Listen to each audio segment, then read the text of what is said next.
So, are we ready? No, very cool. Yeah. Right. Hello, and welcome to a special edition of the 10 Pence Arcade podcast. We have, down south, Mr. Alex Crowley. How you doing, guys? And even farther down south, off the bottom of Britain, we have Mr. Mazezi. Olly Alpha. Welcome. You're right. Yeah. You're right, lads. Yeah, it's fine. I'm interested in what the incorrect announcer's going to say. He's good, isn't he? He is good, yeah. Well, I'll see if the incorrect announcer is available at short notice to put him in. Hi, I'm the incorrect announcer, and I'm not at all pleased by being woken up the middle of the night to endorse yet another mediocre drawl about who knows what from your two dumb-as-nails podcast hosts, Aiden and Spence. So try me again next week, boys. I might be in a better mood. So this is a special edition of the 10 Pence Arcade podcast because we've got one of the OGs from UKVAC, haven't we? Or two, really. We have. Ollie. Oh. Well, thanks, guys. Goes back a long way. And the reason why we got you on here, because you've got so many stories to tell.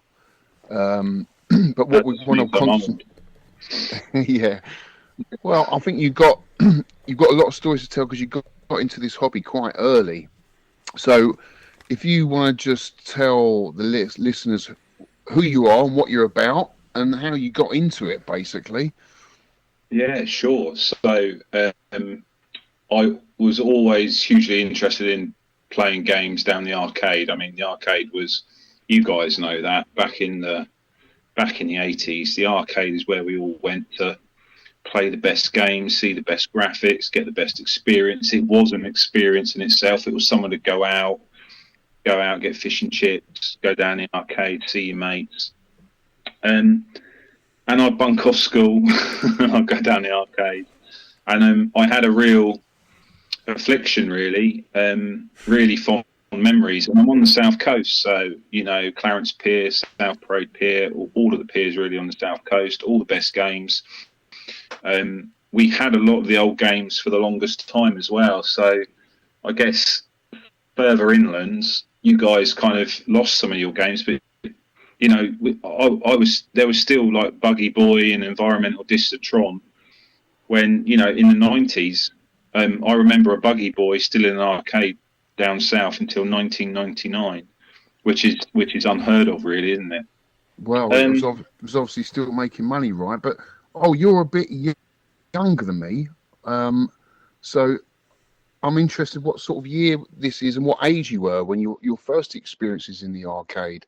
First experiences in the arcade. My first ever recollection of a game was Isle of Wight, Sandown, near Sandown Pier, and my mum and my nan, and we were looking out the window of like the area where, you know, you're sitting down having cups of tea and stuff, and was Frogger, and it was a tabletop. And can you remember what year this was? I'm going to pin you down on the year. This would have been about 86. 86, and you would have been what age? 7. 7. Yeah, 7. Yeah. God. Wow. I was 24. I know. You were 24. Bloody hell. Yeah, well, I was 7. Were you in the Isle of Wight? No, I was 7. I was 16. 16 in 86, me. Well, do you know what? I would have been 15. 86, you say. Yeah, I left school in 87. So I would have been 15. And we actually did a school trip to the Isle of Wight. Amazing. That year. Really? It would have. Yeah, that year in 86, we did a school trip. And I remember going to Ventnor. And that's where I first played Paperboy, Gauntlet. And what was the other game? There was another game. I think it was what's that cab that Harry's got? The 3D Star Glider, is it? Starblade. Starblade. I remember playing that there. I'm sure it was there at that time. There was a Starblade in Ventnor. As soon as you went in the door, You went Yes. through the double doors and it was right there, like almost the door would hit it. Yeah, I've got a picture of me playing it. Dude, that's amazing. I know Yeah. that arcade so well. Although that was a bit later, I went back there again about 5 years later, and it was still there. And that's where I've got a picture of me playing it, because I've got long hair and a ponytail. So I would No, have been that arcade's amazing. yeah, I mean, not that I want to go off tangent, but there's fields around Ventnor, the back of Ventnor, as you kind of get off the coast of the Isle of Wight. Not the Isle of Wight's big, but there was an old school vacker called JCRS, and he would always drive looking for games and going to arcades. And he found at the back of that arcade that you went to, one of the fields, like half a mile away behind it, there was 50 cabs in a field all stacked up for a bonfire. Oh my God. Wow. And he was just driving along, because it's all like, roads, and you just, valley roads, and you're just going through the fields. And he suddenly saw like a pile of cabs, and he had an old Golf GTI, and he drove into the fields and pulled out a Taytail track and field, Oh and then God. wedged it in the back of his GTI and then drove off. Brilliant. So you were 8 years old, roughly. Yeah, that was my first memory. My second memory is Guernsey. I was in the hotel foyer of a hotel in Guernsey, and there was a Space Invaders. It was it would have been a part one, so it was a wood grain, black and white with the gel strips. I remember it really, really, really vividly. Yeah. That's my second memory. So it obviously had a huge effect on you then. Did you just spend a lot of time there and down the arcades? No, not that. But that's just literally the first things I remember. Yeah. My third impactful was the first time I saw Atari Star Wars. Oh, yeah. And that was at Marwell Zoo, and you went in through the entrance, and then they had a tent. It was outside, and they just had some arcades in this tent. And I remember Atari Star Wars and having to queue up to play it, and standing in front of it, and I was almost, my head was almost, just above the controller, because I was young. I think I would have been again 8 or 9, and just been blown away by how cool that game was. Yeah. Wow, that's incredible, isn't it? It's amazing that the gap in years and your experiences are completely different than mine, or yet still the same, because a lot of the games that I remember for the first time, like Space Invaders, and I remember Atari's basketball at Heathrow Airport. Very vague memories of that. But Space Invaders obviously was still around when you were in the arcade, so it was obviously still making money back then, 10 years later, which is incredible. Yeah, and down on the south coast, we still had all the old games, because all the peers, they had all the newer games, but there was always a Pac-Man, a Pole Position, a Tron, a Spy Hunter, Discitron. All of those things were still there. So I remember a Discitron parked up next to POW. Remember POW, Prisoner of War, SNK, Yeah, Double Dragon 2. I remember all these jammer cabs with all of those types of games, and then there's a Discitron just in the corner on 10p a go. I mean, because all of those seaside places still had a lot of the older games. Yeah. Wow, it's incredible. And you had that on your doorstep pretty much, didn't you? Yeah. Yeah. I was lucky to have an arcade near me in Twickenham, but for the real bigger stuff, we had, I only got to see it when we went on holiday, really, down to the south coast. Yeah, and I was lucky to be there. Yeah. Yeah, I was in Wow. the centre of England, really. I was in Northamptonshire, so there's nothing there. There's a few little arcades where we were, but I went to Lowestoft, Great Yarmouth, and then down south to Bournemouth. So someone showed me. Bournemouth would have been good. Yeah, someone showed me a like a little video of Bournemouth seafront. I don't remember it at all. I know I was only like 7 or 8 when I went down there, but that was my experiences. So I didn't. There wasn't really anything really close. Like it was a 10-mile bus journey to Northampton, and that was one of them really dodgy arcades. You walked in and it was like a locals place, and you got scowled at, and you put your 10p on Kung Fu Master and sort of got a bit scared. But yeah, I didn't like the vibe of that place. But yeah. So you two have been a bit luckier than me. Well, the only other experiences I had was we had travelling fairs. Oh yes, of course. Yeah, sorry. Yeah, of course. Yeah. Yeah, we had travelling fairs that come to Hampton Court, the Green there, Richmond as well. So yeah, actually, that was another opportunity for us kids to play the latest games at travelling fairs. I had huge memories, really good memories of being with my mates, and being at those travelling fairs and going and playing those games. A huge memory of rows of Electrocoin jammer cabinets, probably all with bootleg boards in. But I remember the final round, Street Fighter 2s. I remember Paperboy, Gauntlet. I remember 720. All that stuff, and it was just fun, wasn't it? It was magical. Magical. Yeah, magical is a better word. It was just amazing. And then it gets to dusk and all the lights light up, and it was just amazing and exciting as well. Very exciting for kids. It was all new and exciting and magical for us kids. And you know what? There's still some games that I remember as a kid that I still haven't seen since. I don't know if that applies to you guys, but I've pretty much seen them all now. I mean, the Arcade Club, the Arcade Archive, the Pixel Bunker. They've all got some fantastic games. But there's one game that I haven't seen since I was a kid, and that is Boot Hill. I'd love to play Boot Hill again. You just don't see it anywhere.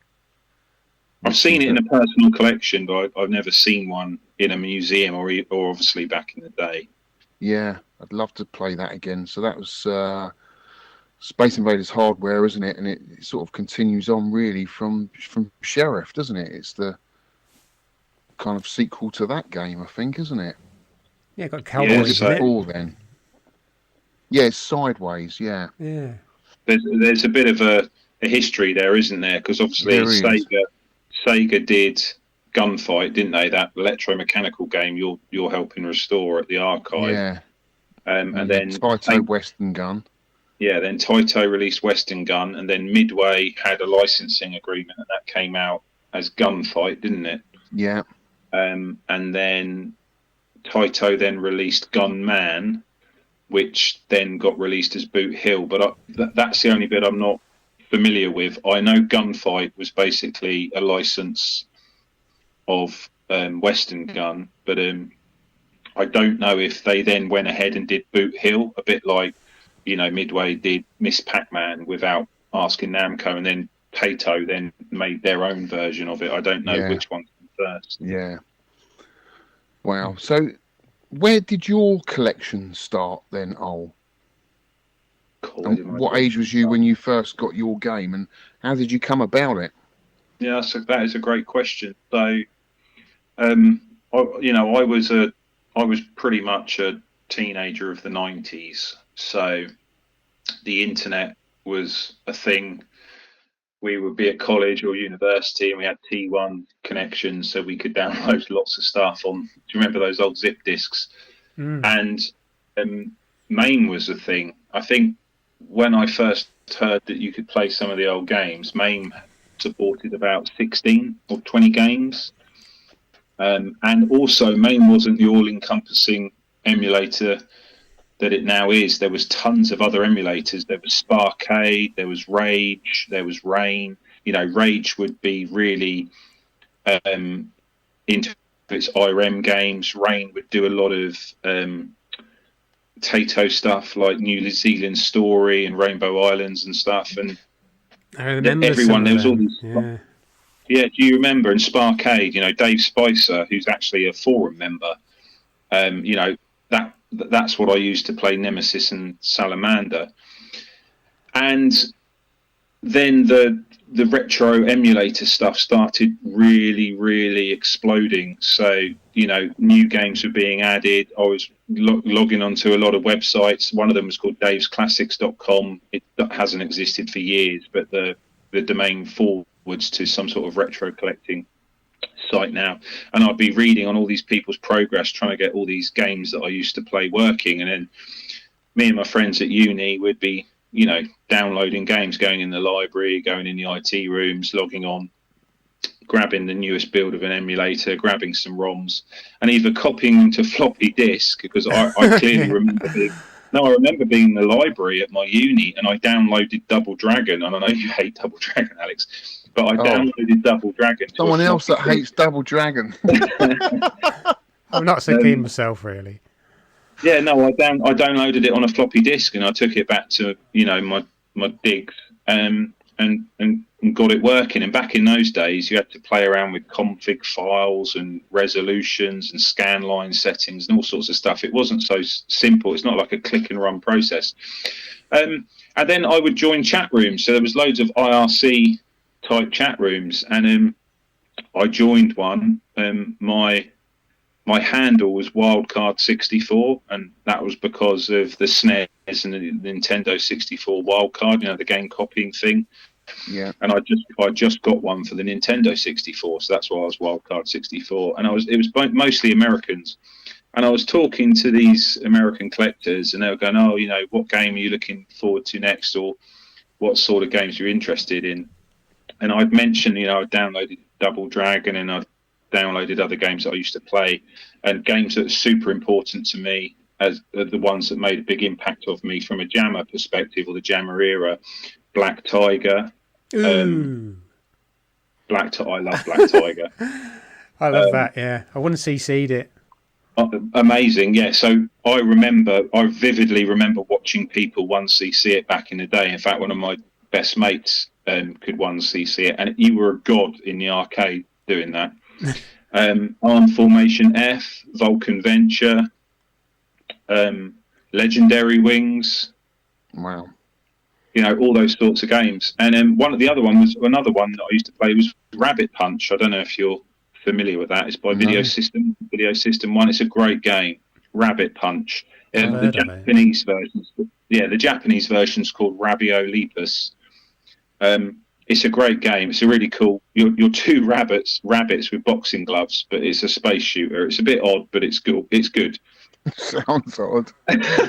Yeah, check it out. Well, that's what I love, though. Is everyone's got their own memories of a particular game that no one else has played, which is amazing. No, Rabbit Punch is an unusual PCB. Yeah. I've seen a handful of people over the years request it, so it can't have been a wide release. But I mentioned it in that chat, and this American, he was called VidKid. That was his handle. I still to this day don't know who he is, if he's alive, what his real, if he's still on Clov or whatever, VidKid. And he just went away and came back and went, "Oh, there's a Rabbit Punch PCB here." And he sent me a link, and it came up with Swallow Amusement's website, which still looked back then in 1996, 1997, the same as it does today, but it's just very matter of fact. And there was tons. Swallow Amusements now is all about, getting buttons and springs and a few bits and bobs. But back then you could buy cabs, you could buy PCBs. And what was nuts was it was about 8 miles away from me. So I phoned the guy up and said I really want to buy it, and it was £45 on his website. And I drove there the weekend, and I got there within 20 minutes.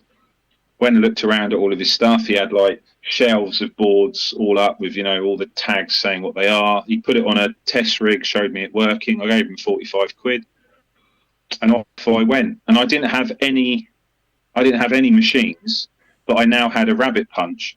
And the likelihood is that was the board I probably played, because he would have operated the arcade that I played it in. He was someone that put games there. So it's probably and I still have the PCB. Wow. So it's probably the one I played. And I sat on it for about 4 or 5 months, and I couldn't believe I just got one of my coolest memories of games for £45. I couldn't believe it, because you'd go out on a Friday night in the 90s and you'd spend 20 quid, wouldn't you? 25 quid.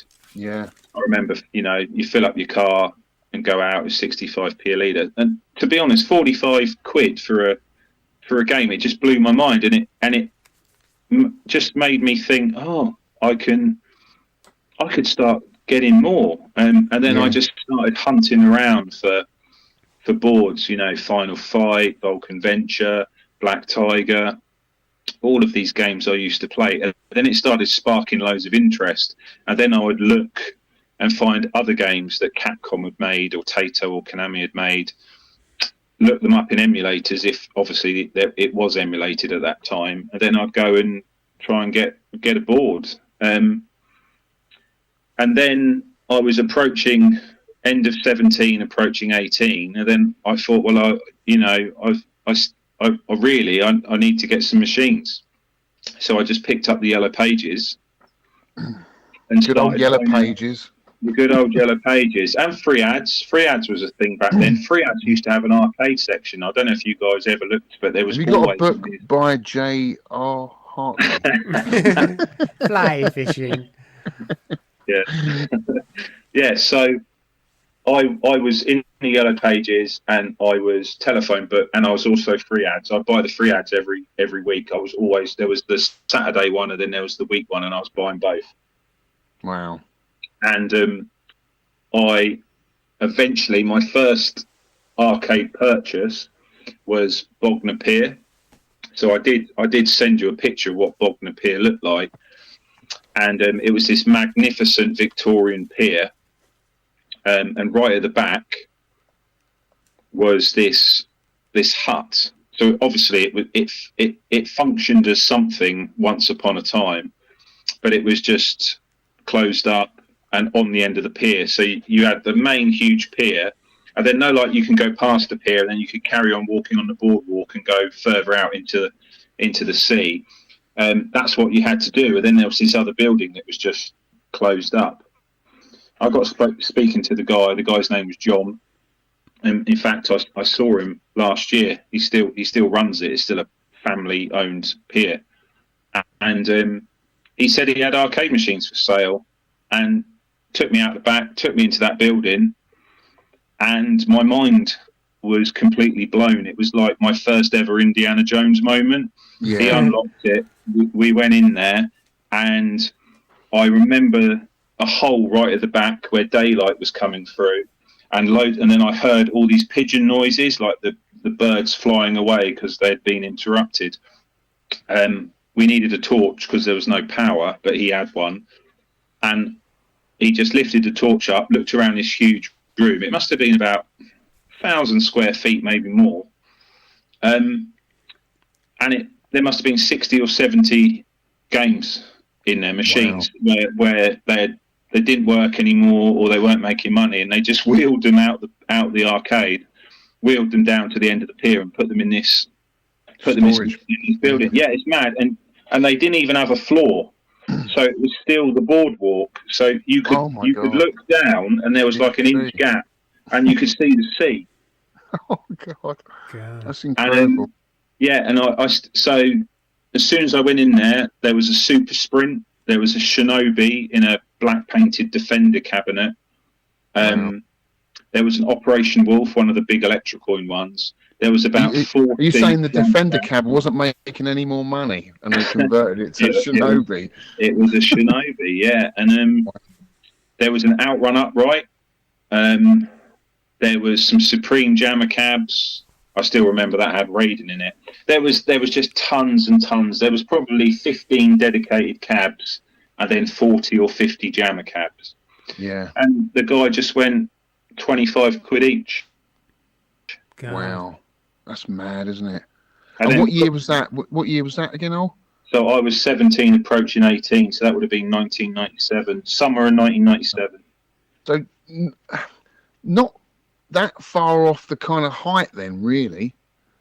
No, the not arcades. It must have just dropped off like off the edge of a cliff, really. My for them to Street Fighter 2 brought it all back, didn't they? In like 92, It 93. did, yeah. But obviously, yeah, to a certain extent, the Mortal Kombat's. You know, when I went in that arcade, it was Virtual Racing, Mortal Kombat 2 at that time, and there were Street Fighters and stuff, and obviously some of the dedicated Namco Taito stuff. so that was your first raid, then, really, wasn't it?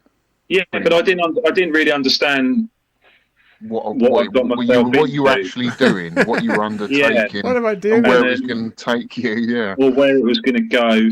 And I didn't really understand my hugely addictive personality. If I wasn't collecting arcade machines or being invested in this hobby, it would be doing something else. So for good or bad, I don't know, who knows, but I can get this obsessiveness which has served me well, I guess, in certain aspects. But yeah, so I picked 2 jammer cabs, and there was some boards lying around, and I picked some up, and he also had some boards in the cupboard, actually, in the main arcade. And I think I paid 10 quid a board, and I bought 2 jammer cabs for 25 quid each. God. And then I had to get a van. And at this time, I'm 17. I'm a month away. It would have been July 97, and I'm like, I'd be 18 in August. Yeah. And you have to still be 20 or 21, don't you, to hire a van in the UK now, I think. And back then you had to be 21 or something to hire this van.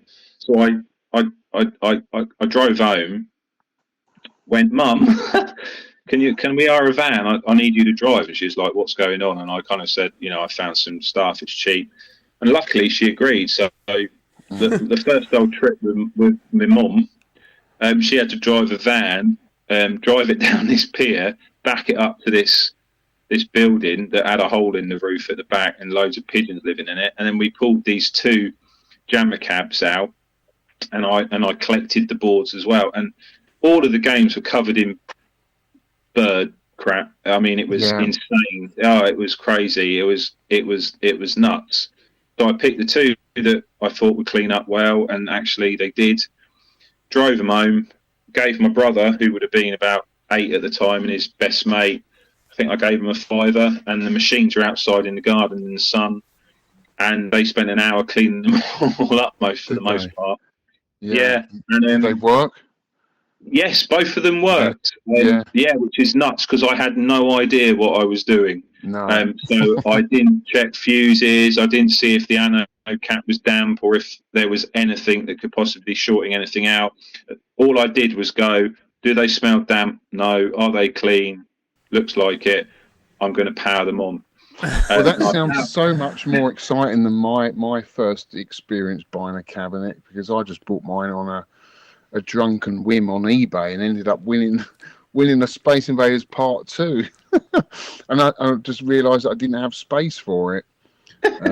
But to go to an old operator like that would have been amazing, and I can imagine. No, it was really cool. And then I remember that really kick-started your obsession. Yeah, it did. And I powered them up in the garden as well, in the sun, so you couldn't really see from the glare of the sun, the screen. And plus they took ages to come on. But I still remember one of them turned on and it was RoboCop. Wow. And I later learned that it was a bootleg board. And the other one turned on and it was Carrier Air Wing, and that had an original CPS-1 board in it. Yeah. That's a good game. It's a good game. That. Yeah, and RoboCop bootleg didn't have the speech. Yeah, no, yeah. I don't remember that, so I can't remember any of the nuances of if it has speech or not. But yeah, then I cleaned them up a bit more, and then the back of my parents' house, there's this little kind of extension with a patio door, and I just cleaned them up a bit more, and then I stuck them by the back door, and they stayed there for about, I think I had them for a couple of years. Yeah. Before I slowly moved them on, and I learnt about the jammer standard, and I bravely it's so easy now, but held my breath, gently took the connector off the jammer board, touched everything as if I could die, and then swapped a game. And I was amazed when it turned out that I'd changed this jammer PCB correctly, and I was now presented with other games. Yeah. But so that's how it started, and then I ended up phoning him up like a couple of months later, and I went back. And I filled a whole. I don't know why I did it. I just had this compulsion. I had this compulsion to get more. So I went back and I filled a whole Luton. And my mum wouldn't drive a Luton, so I had to get my girlfriend at the time. Her dad was a truck driver, and I remember going to him and going, "Oh, hello, please can I?" Please, could you, if I hire a van, could you drive it? And he was like, yeah, of course I can. And I had to explain what I was doing. And the look on his face, like, you complete lunatic, what the hell are you doing? And we went back and I picked up the Operation Wolf. I picked up the Outrun. I picked up that Shinobi, the Black Defender cabinet. I think I took a couple more of the Jammer cabs. I took the Super Sprint. And these all went back home you were living at home then? Yeah, I stuck them. They went in my parents' garage. Yeah. And then I bought loads of boards, and I also did a deal where I took the back doors off all the other, because there was still like 30 jammer cabs in this place, and I took the back doors off, and I'd learned about what's bootleg and what isn't, or had a fair understanding. And then did the guy that was selling it to you? Did he ask what you're going to do with this stuff? I just said I had an interest in it. I wanted to take them home and see if I could get them working, and he didn't care. He was really cool about it. Because I imagine at that sort of time, I mean, you were sort of unconsciously thinking about saving this stuff and preserving this stuff, where everyone else was chucking it away. I did so, but that was mostly. And for them, it was like probably a bit strange, because obviously they're in storage for a reason, because they're not making any money. And at this point, retro isn't a thing, right? No, it wasn't. You're right. So you're buying stuff. You got in there well early, and all of us who collect this stuff now wish we'd got in there just when you got in there, because that would have been the perfect time, because things were so cheap, and it was literally when everything was going off the edge of the cliff and wasn't worth anything. So you got there just at the right time. But I can imagine, I mean, some of the faces must have thought you were mad. Yeah, no, they did, to be honest. I found, I still did up until just before COVID. I would spend an hour or two a week, and I had a little book. Well, when I say a book, it's on my computer. And I would track all the areas in the UK that I'd phoned, and the name of the arcade, and a note saying who I'd spoken to and if they had any stuff. And I would so let me just stop you there. So this is basically the start of your obsessive nature, compulsive nature in collecting it, and you're out there going on the internet, going on particular websites, looking at derelict places, looking at old operators. No, that was much later. That was much later. Literally using phone books. So you were just ringing up operators at this time. Have you got this? Have you got that? I was going through phone books, finding amusement centres. Yeah, that's dedication, dude. Did you have any sort of end plan, or you just kept going and collecting? Yeah, no, I didn't really. I just found it really interesting and cool, and there was something about the thrill of finding. I mean, it still happens now. I mean, me and Alex will go, or other people will go somewhere, and then suddenly you just find one thing that you weren't expecting, and it's just really cool. It's like, it sounds really strange, but it gives you this rush. Or you find a new game. I recently found a new game that people had thought was lost, and that stuff's really, really cool, and I just find it super interesting. And because I obviously did have a genuine interest in arcades, they meant a lot to me. As I say, I would bunk off school on a Thursday. My school bag would just have another change of clothes, and there'd be about 4 or 5 of us.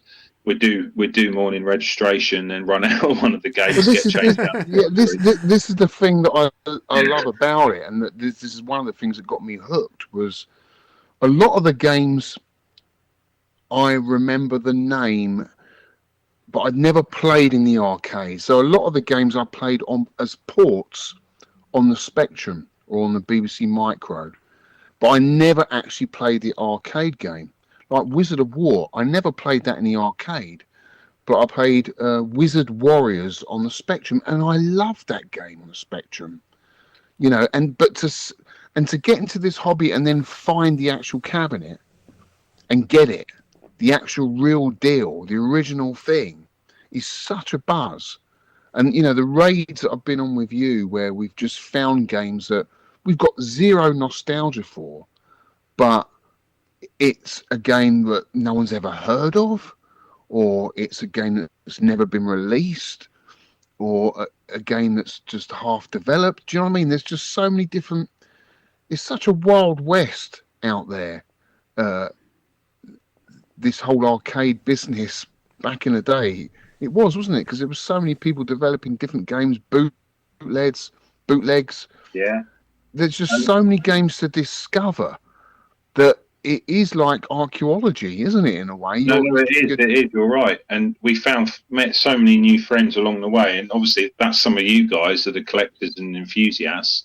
But I've met developers of games. I've met small operators, large operators, people that actually built cabinets and resold cabinets, and distributors. I know people that distributors. I met guys that turned out, you know, there was one guy, Rod, that worked at JNC, because I'm turning into my early 20s for a moment, but you know, I'd go to JNC in Bristol and buy Mortal Kombat cabs and Killer Instincts and tons of boards. They had hundreds and hundreds. They had a dedicated floor for jammer boards and dedicated boards, and you went up this stairway and it was rack after rack after rack of PCBs. There was probably thousands, to be honest, and it was like you get them for 10 quid a board, and I'd be there for like 6 hours going through these boards, because every time I came back they had just put more stuff in, where, you know, they were a distributor, so they were clearing out all the arcades. And you know, and then it turned out after talking to him that he used to work, his first job was at Sub Electro, building Sub Electro games before he turned into a salesman. I mean, stuff like that is just really super interesting. And as much as we don't always have nostalgia, I've found many games that I was never aware of, and I'm sure you have, Shaun and Alex, that I just wasn't aware of. But now they're my favourite games. The first time I saw Zookeeper was an American telling me how cool Zookeeper was. Yeah. I fired it up in Maine. I thought it was cool, and then I thought, well, I'm going to try and find a cabinet. That game is amazing. I've got no nostalgic link to it at all. But if someone said you got 20 games, that's all you could ever have, Zookeeper would be one of them. Yeah. Oh, yeah. You know, I have owned Zookeeper. Yes, it is a fantastic game. Amazing game. Yeah. You know, and then I did play the Spectrum. I never had a Spectrum. My dad, bless him, you know, he wasn't someone that, you know, was like, oh, let's go down Tandy and we get a computer. You know, he came to the UK from Iran. He had a different perspective on things, different culture. So I would go next door, and there was a guy who lived next door to me, Chris, and his older sister. She had a Spectrum, and we had to like get permission to go in there and play Spectrum games. So I never played arcade ports as far as I'm aware. It was all like Manic Miner and Jet Set Willy and some BMX game. Yeah. And then the pain of having that menu load and get to about 80% and then the bloody thing crash. I remember that quite vividly. But you mentioned Wizard of War. I remember I would have been 14 or 15, bunking off school, going into Clarence Pier, and I can see it now. They had Time Traveller, so you can see what the kind of the year we're talking, the 90s, and they had a Time Traveller, a Dragon's Lair, and they had a Wizard of War on the floor. Incredible. In 1994. Yeah. Your memory is amazing, Al. The way you can pick out cabs and where you found them from. I have problems like walking around. Where was I going? I was going around Leeds. I've got an arcade club Leeds, and I was getting lost going around there. I don't know. You don't have any trouble picking out biscuits, Shaun? No, I am an expert at biscuits. You know when you know when you're on about collecting stuff. I used to go around the arcades collecting information. I had one of these Palm Pilot things, Scion Palm things, and I used to record loads of games into that. And I got up to about 1,000 going around the country, and my wife loved it. We were married at the time. She absolutely loved it. Where we're going now is just going to Blackpool. Let's go and get some ice cream. Yeah, I'm just going to go in these 4 arcades.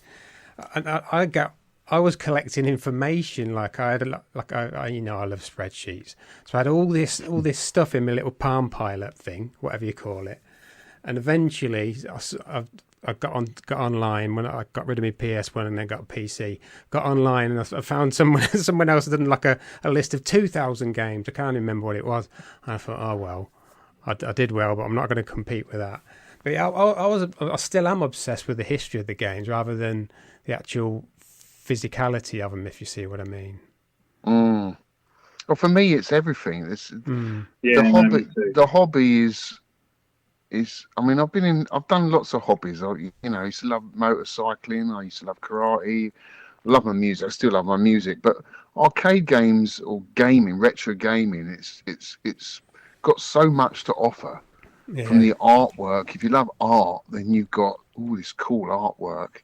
If you love repairing stuff, electronics, it's got all that. Yeah, I do appreciate the artwork now. I didn't at the time when I was there. Like just another cab with a great game in it.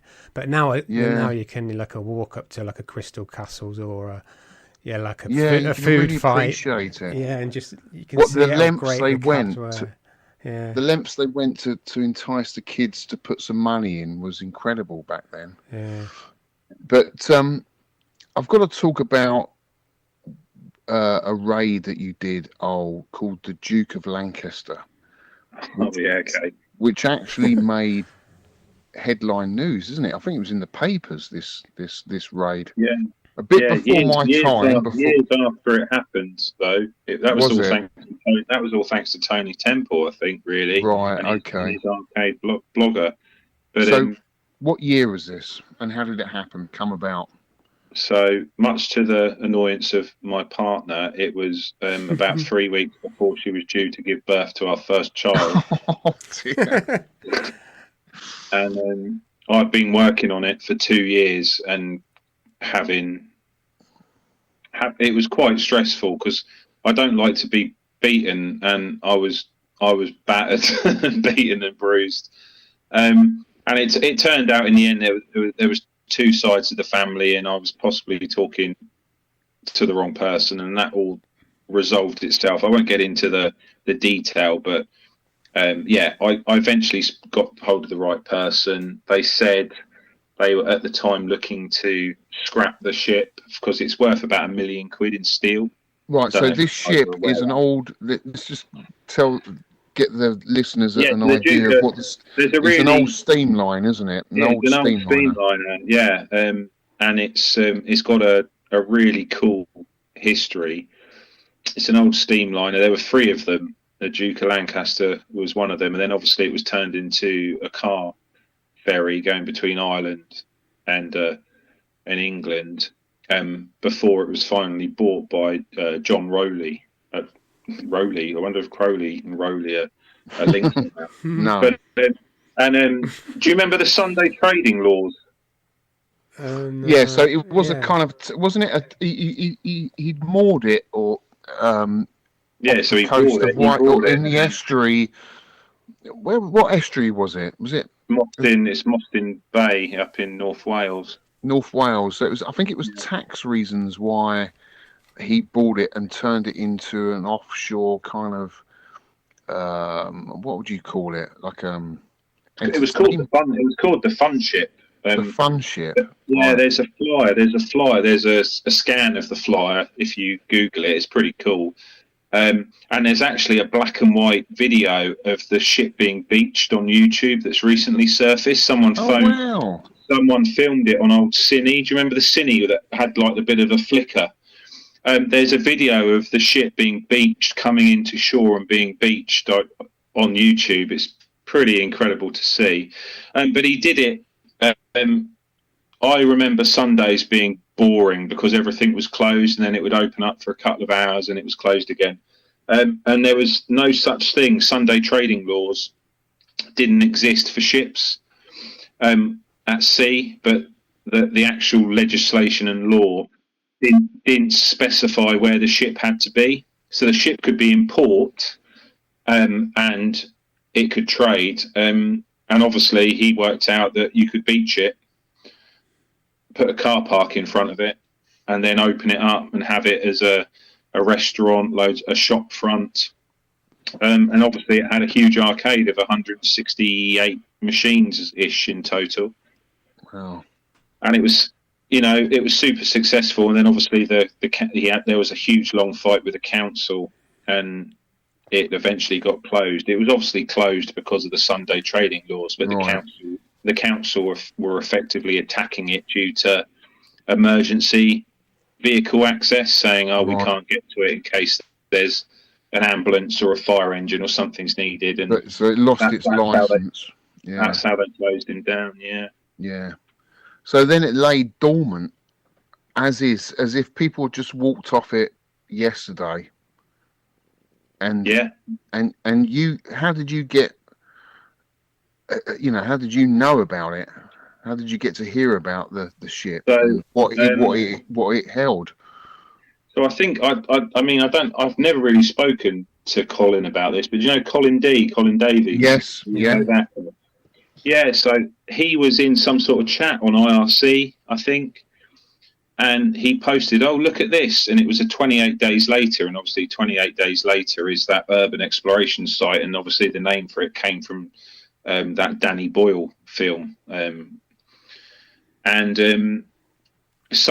A group of people had got on the ship, gone around it at night time, and taken some photos, and these people are just walking past I remember two photographs vividly, asteroids and a Galaxian, and my jaw dropped, and I could see in the pictures that there was more stuff in the shadows.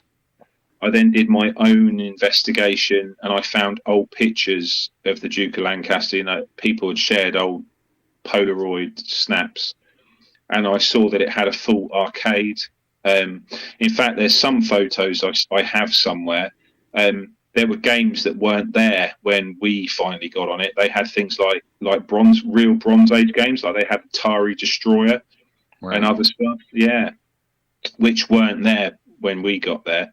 And I saw all of that, and then it started a 2-year obsessive compulsive investigation to find out how I can get on it, and are they for sale, and can I get them? Yeah. So you finally got to the point where you'd obviously done a deal, and that was a consortium of collectors that went over there. How many of you, and how many vans, and how many did you save? So the whole thing was organised when the UKVAC forum was pretty much dead. Like, there was a secret area on it, and quite a lot of the original UKVAC members, and quite a lot of the Dragon's Lair fan forum stuff, like Bruno and Chris, they all joined, and me, Rav, and P-Man went to the ship to scout it out. I've got loads of videos of us. I think some of that stuff's on. There's a video that's been viewed like 200,000 times in my YouTube account, with me walking around chewing gum quite hideously, as it turns out. I've got thousands of comments with people going, "That geezer chewing gum," And I shared all of that, and I think between us we had 500-ish photos. Obviously, not all of those were the arcades, because we actually got to explore the ship. And then, whilst I mean, that must have felt like an incredible experience to get on the ship. Was it just a case of just walking up to it, and was it locked? Do you have someone there opening the doors? So you have to go through this kind of barbed wire fence area. And then obviously there's a steel staircase that goes up the side of the hull, and then there's a door actually in the side of the ship, and that's locked. And then we met someone, one of the grandkids of the family, and he let us in. And he was really cool. I think he was like 18, and he just took us to the arcade, and then he just said, "Oh, I've never really explored the ship. Do you want to explore the ship?" And we spent 3 or 4 hours going through every part of that ship. It was nuts. The only place we didn't go was down those those vertical stairs going into the engine rooms. Yeah. We didn't know if that would be such a good idea, because there was no phone signal or anything around the Mosses at that time. Must have been a buzz, mate. It must have been such a buzz. Yeah, I mean, you've not seen we've got tons of photos. We went into the old. They had an old nightclub disco place. I mean, I have seen photos, and it looks like people just got up and left yesterday. There were half pints of beer laying around still on the bar. Yeah, and you went into, there was all the there was still pints on the bar. It was all the stuff from I think it shut in 81, 82. Everything, all the beer mats were left. Someone had put a pint down, walked out, and the place was locked up. Wow, a snapshot in time. Then you went into the kitchen gallery areas, and you would go into all the cupboards, and they had, all those old 80s pots of bird's eye custard, and it was insane. And obviously because I knew what I was seeing was pretty special, I paid particular attention at taking pictures of like the menus and the price and all of this other stuff. And were the cabinets in good condition? Yeah, so they were. And how long were so what year was this in, and how long? It was 2000. I saw them in 2010, and then we grabbed them in 2011. 2011. So that's what, 30 years then? When did it shut? 81. Yeah, they're about 30 years. They just sat there for 30 years. Yeah. And were they in good condition? Because I imagine they would be if they were inside. Some of them, like some of the metalwork, suffered from a bit of rust, but the cabinets are in good condition. A couple of people have got in and kicked some of the games over, and they'd fallen on their fronts and been damaged. But we were aware of that. But most of the good stuff, or actually all of the good stuff, was good. Yeah. And was there like a PCB collection, backroom, repair shop? There was a repair shop that was rammed full of really rare games, actually. Cool. Steve Larkin's got quite a few of them, so he got quite a lot of. He had Gypsy Juggler, and a few other rare games. They had some Was it U subs? Subs, Atari subs, yeah. Atari subs. I mean, I've never seen one since. That one, the Atari. So I've just sold that. It's gone to a museum in Spain. I had it for 10 years. But as I got rid of one of my units, and it was just something that ultimately I'd love to have restored it, but I hadn't, and it went. But it turns out that was a Atari Island prototype. Wow. So it wasn't a production subs, it was a prototype subs. And on one of Tony reached out to someone that worked at Atari Island for one of his blog posts, and he got sent a load of pictures. I don't know if you guys have seen it, of the Atari Island factory. Yeah. Yeah, and then on one of the photos, you look on the racking, and it's my Atari subs is on the racking. No way. That's incredible. Yeah, it's nuts. So I sent all of those pictures with the guy that now owns it. And that's gone to a museum. Hopefully they get that working. He said he would. Wow. Can't keep everything. You can't. I mean, they take up so much space, right? Mm.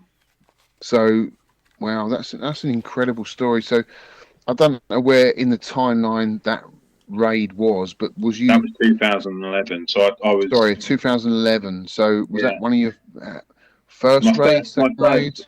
So my mini raid, that kind of that enigma moment where I realised, hey, this is cool. That was like 97, 98.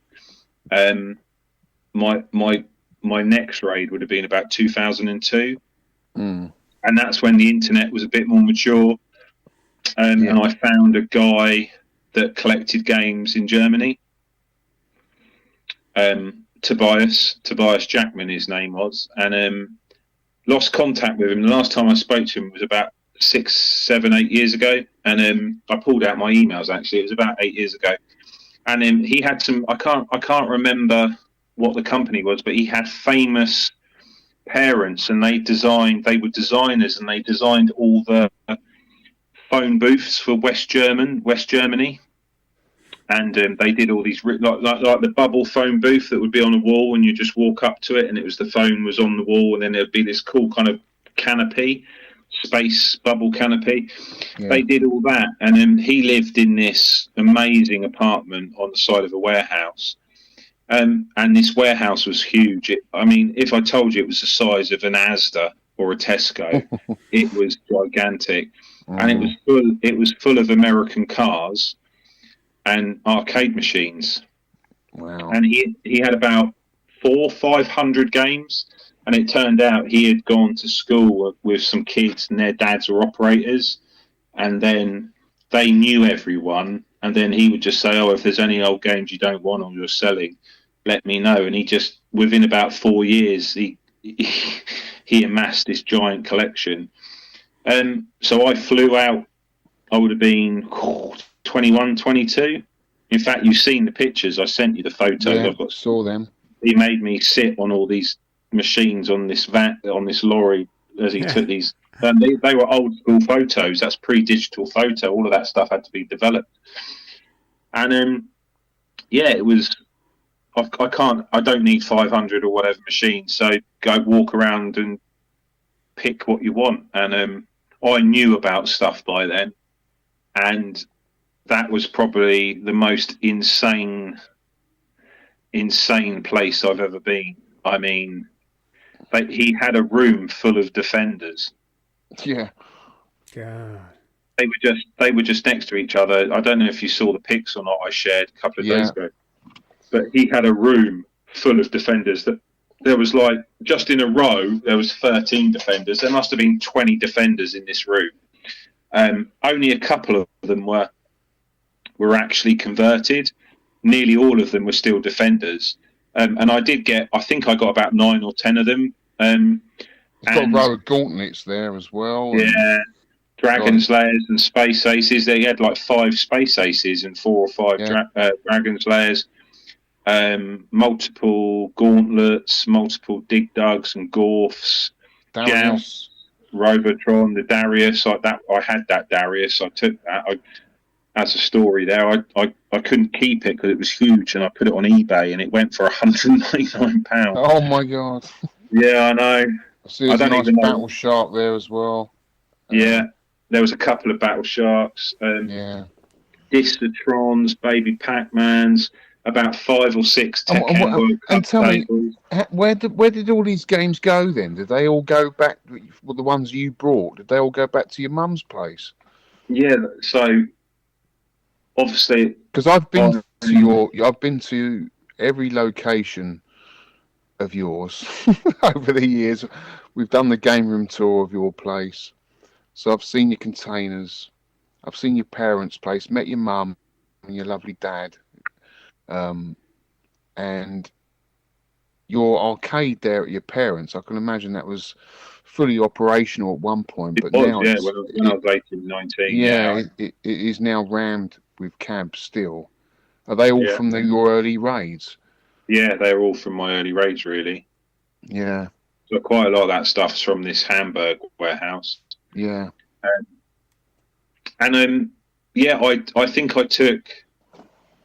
think in total I took 4 or 5 Arctic loads, and I mean a full Arctic.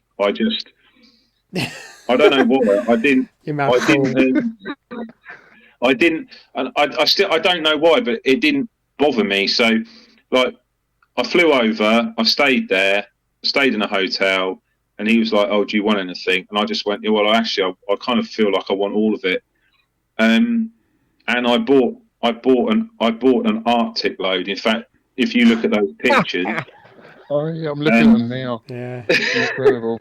Incredible, mate. and I got the Darius. I got multiple Dragon's Lair, Space Aces, Gauntlets, Defenders. God, I just so much stuff, and I didn't know where it was going to go at the time. I didn't know where to put it. No, I had to work. You have, if there's an opportunity, you have to think on your feet, because if you go, Yes. "Oh, I can't do this," you've already talking yourself out of it. So Out of it, yeah. talk yourself into it, get it done, and then come up with a solution. Wise words. So that's what I did. Wise words. That's what I did. So you rang your mum and you said, "I've got an Arctic turning up tomorrow." yeah, I did, and I think it was about £1,200 back then to get an Arctic from Germany to the UK, and obviously I didn't have to worry about customs or VAT or border or anything. It just came straight through. And I ended up putting a load in the summer house, a load in the garage, and a load in the house. And she had this, like, my parents had this special second reception room. Like, you had your front room, and then they had this other untouchable room. When my friends used to come around when I was a kid, they all knew it was the room you don't touch. In fact, my parents, like, they would entertain people in there, or it was the room that was used at Christmas. Other than that, it was never used. And I ended up sticking 40 cabs shoulder to shoulder in this room, and you had to open the door and then climb up and then climb over the top of these games. Quite a lot of the old collectors remember this room, like Baz, Fish and Rav and stuff, and Aid. And that's how I did it. But I I've never gone and done a raid and then just made it about me. I've always involved other people. So, Aid, Rav, all those guys, including you, Alex, and other people over the years. I always kind of extend that invite and let other people get stuff. And that's kind of what happened. So if quite a few of the stuff that came over, Pac-Mans, Robotrons, Jousts, they were ultimately for other people. And they came and collected them all over, a period of a couple of weeks. And then I was left. I probably was left with 30 games that I kept. Yeah, I mean, we've built up a good friendship over the years through the raids. I consider you one of my best friends, actually. Well, but I didn't realise at the time that you were inviting me along because there's a certain amount of trust there, and I think that's what's great about the raids. Whenever we go to one of these raids, is that there's always more than one or two people. It's usually a consortium of people, 5 or 10. Yeah, we always try and add new people into it as well. We do, but there's that trust there. People always ask, how do you decide who gets what? Well, there's a certain sort of affiliation, isn't there, where people, what other people collect and what they want, and you're looking out for them. Do you know what I mean? So if you find that guy's I know he's got a Disatron. I've just found a Disatron PCB.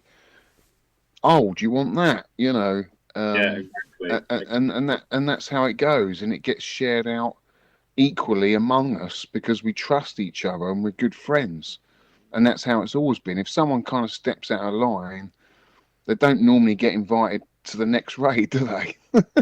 They get too greedy. This greed normally takes over. If you go there and there's like, I don't know, 10 super rare expensive games and then 20 middle of the road or cheap stuff, and you just say, well, I want all 10 of the, you're not working as a consortium or a team, are you? You're not, and it has to be shared out equally among us. And that's what I've loved about whenever we've gone on raids. I think I've done 4 or 5 now, and it's been a great atmosphere, and everyone's just helps each other. So I'm going to move on to the next raid now, which was the French raid that we did. Yeah, cool. That was memories. That was Yeah. good memories. Not at the time, but I have really fond memories of that now. Yeah, that was a great. So that came about through an English couple that had bought a house in France. Although it was a derelict house, really, it needed a hell of a lot of work. I mean, it needed underpinning. It didn't have a roof. It was literally a shell. Needed demolishing. It needed demolishing, but I don't think they could do that because the French laws over there are different than ours, and I think they just basically had to cope with whatever they brought. They had to deal with what they got, you know. But this place that they brought was it looked like an overfill for an old operator, didn't it? Yeah, it did. Yeah, totally did. It was a storage location. Yeah, it wasn't a place where the games were operational. It was literally a storage place, and it was another snapshot in time because the years of the cabinets and games are all quite close to each other. So you've got a good sense of when this operation, this business came to a close. So this couple reached out on Facebook basically and said, it was Jolien that organised it. That they bought this place, yet it was full of over 100. Did he say 100 machines? I think he did. It was about 100, wasn't it? Yeah, and he said he wanted people to buy it. Basically, I didn't. You invited me into that, so I don't know who saw this first. Was it you or? I think it was Jolien that, and then he. That's right. Yeah. And then again, you reached out to people that you trusted and wanted to come along, and I think there was probably about 8 of us all in all, something like that. It was something like that, yeah. There was four Lutons. 4 Lutons. We drove, I think it was about 18 hours, wasn't it? It was a brutal.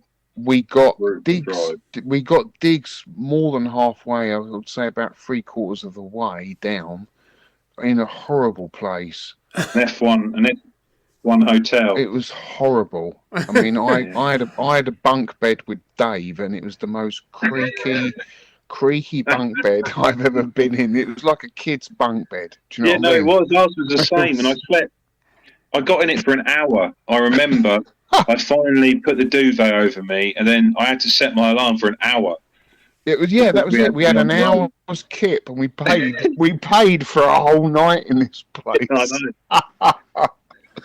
And of course, I had Dave, who's been in the hobby a long time, but God, doesn't he half talk? And he talks the whole way. He's one of these people that is a kind of commentator on everything that he sees. There's no respite. I had that for 18 hours, bless him. One of my best memories of that raid was we all pulled over after all those French cameras, and we were driving along going too fast, and they're flashing at us, and we're like, oh God, and we pulled over, and me and Tony got out of the van, and then you pulled up, and then it was literally your door opened and you got out cursing, wow, wow, wow. Then Dave got out, and you just had this massive argument in the middle of the road. It was amazing. It's one of my best memories. Oh, well, could have killed him. I could have killed him. Honestly, he drove me that mad. The worst thing about, it sounds really petty. But you had a whole packet of jelly babies, and he would give me 1 per hour. That drove me nuts. And you were driving, weren't you? Sorry, I have to scoff a handful, but no, it was 1 per hour. That was nice of him. He was timing it. Dear. But anyway, we got there and we felt like superstars. It felt like it's just like a little tiny village in the south of France. We turned up there, and it was almost 7 a.m. we turned up, didn't we? And all the old ladies were walking out of all the bakeries with their French sticks. Yeah, but they knew we were coming. it seemed. But I felt like the Italian job. We'd just turn up there, like all these English guys and these not minis but Lutons, you know, ready to load up. And there was this building that was just completely and utterly derelict, dangerous. Dangerous. I mean, I work in the building trade. I took one look at that and I thought, I don't like this at all. Oh, I remember this now. Sorry, I remember seeing the pictures now. Yeah, that he told us that it was all supported, it was safe. People had been in and made it safe. Yeah, so it was all acroed up. You had acros in there, and the acros was sat on milk crates. So because he didn't get the right size acros. There's about 4 different sizes of acros you can get. I've used them many times in my job. Because he got the smallest ones, they weren't quite tall enough to hold the ceiling up. So he used milk crates to prop them up. Of course, as soon as you start winding an acro up to support the floor, all it's going to do is push through the milk crate. Yeah. And that's what it was. And so they were all loose. And, you know, this is a building where it's got no roof. And the top floor, it's probably 3 floors. The top floor's completely gone through one section of the building. Were wet, weren't they? They were bowed. The floor was bowed. Yeah, bowed. I mean, you can see the video. It's on my channel. You can see the floors are completely bowed by about a foot. That's how much they were out. And I felt so nervous crossing these floors. Literally, we were on all fours. Again, it was like the Italian job, trying to get the gold at the end of the you know, it was just unbelievable. The games they had in there. You know, the Safari, is that Atari? Yeah. Oh, Taito Safari. Yeah. The Lunar Lander that was right at the top. Do you remember us trying to get those, trying to salvage those and get them out the window, and we couldn't, could we? And the top floor, the 4th floor, right at the top, there was Battlezone, 2 Sega spaceships, countless other cool games.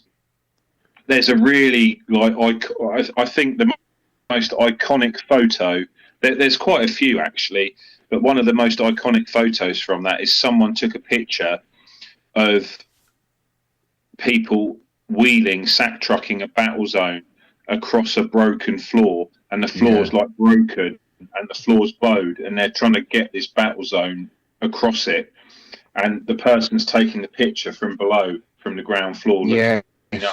And just such an iconic photo. I think that was Tony, wasn't it? Do you remember that room where they'd stacked like 5 pool tables against the wall? So they're all kind of dominoed over, leaning against this wall, but underneath were these perfectly preserved Atari pinball. Do you remember the Atari pinball cabinet? Yeah, you got that, and it was brand new. Yeah, it was preserved because the slate from the pinball. The pool table had preserved it, which was incredible. When you looked around, that game was brand new. Yeah, there was that Midway M1 or M4 cabinet. I've never seen. Tank. That's super rare. You got that? That was absolutely gorgeous. That game. I know. I'm gutted. I sold that. Really, it's one of the games I regret selling. But again, I didn't have the space at the time. Yeah. I was going through separation. I had to get rid of it. That went to Spain, I think, in the end. But that was like a basically gunfight, but with tanks. Yeah. With the black light mirror and everything. It was an incredible game. But the most impressive game out of that raid for me must have been Sega's Jet Fighter? Oh yeah, the electromechanical game, which we weren't going to get because that was right in the belly of that building and it was sitting in the middle of a bowed floor. Do you remember? Yeah. And then there was this little kind of access hatch that they had to smash open, and then we managed to pull it out onto the street through that hatch. Yeah. That was an incredible machine. I've never seen anything like it. No, it was, and that was in really good condition as well. Yeah. So if you don't know what that is, listeners, Sega's Jet Fighter is a huge electromechanical game. Jet Rocket. It was Jet Rocket. Sorry, Jet Rocket. Jet Rocket. That was it. And it's got a conveyor belt inside. And it's got the like a few mirrors in there, I would imagine, to give you the depth, because the conveyor belt was vertically harnessed into the cabinet. Just an incredible looking machine, and that was unbelievable to get that out. That battle zone that we got out actually was a weird asteroids conversion, if I remember rightly. Someone had converted it to asteroids. It had an asteroids PCB in it, and they'd put the 5-button setup on the control panel. Yeah. Shaun, I don't know if you saw the picture. It was odd, and you had to look through the periscope to obviously play asteroids. It was interesting. I don't remember that, but yeah, it does sound weird. But totally fixable, because the cabinet was in great shape. It just needed a new Battlezone control panel with the sticks and obviously a bit of wiring, just to swap a few wires around on the edge connector, and it would be back to Battlezone. But incredible place. Obviously, we didn't take all of it, which, looking back, well, no, because we were all on a downer. When I think we were all super tired, and when we got there, obviously being lied to, saying the building was safe, and it was obviously the guy had done his best, but even I could see, I'm not a builder, and even I could see that the place was completely dangerous. Yeah, it was dangerous. We all went on a bit of a downer, but some people filled their vans up, and I think I half filled my van. I wish.